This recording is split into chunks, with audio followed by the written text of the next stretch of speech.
早起的就职典礼伫9点的时，总统蔡英文带领2000多顶人唱国歌，嘛向国旗佮国父位上行三曲强礼。两个人伫司法院院长柯总理监视下宣誓就职。立法院长韩国瑜交印信予总统甲副总统，蔡总统伫新的正副总统的陪同，做伙徛上庆祝大会舞台，向民众一手来致意，后来就随坐车离开总统府了。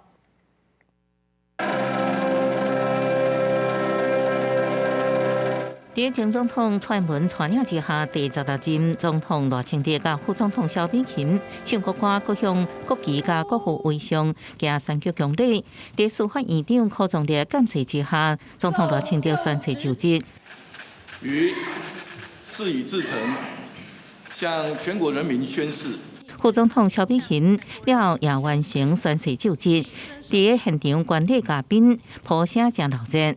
立法院长韩国瑜了后，受中华民国知识、用典知识、总统之信、总统之奖，和总统赖清德，也和萧美琴副总统印信。完成宣誓就职了后，蔡英文伫新任正副总统陪伴之下，做最后顺利。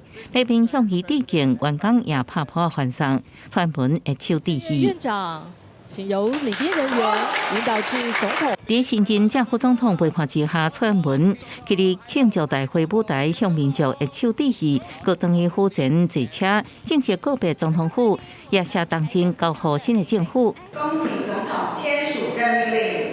赖清德就职了后，马上签署行政院长甲总统府国安会秘书长的人事任命令，佮进行宣誓典礼，了也完成行政院副院长甲各部会首长的宣誓典礼，鼓励新内阁加油。尽忠职守，报效国家。赖清德甲萧美琴也接受外宾的祝福。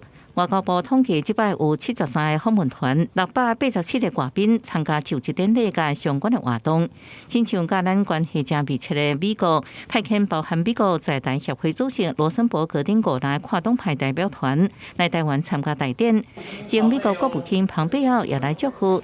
祝贺的时阵，罗森伯格佮甲萧美琴亲切谈做伙。日华肯会长吴圭。日本管理团有31位超党派国会议员，其中有真侪捌做过国员，尤其日华肯会长高奥贵司祝贺时阵，佮特别甲赖总统热情来南做伙。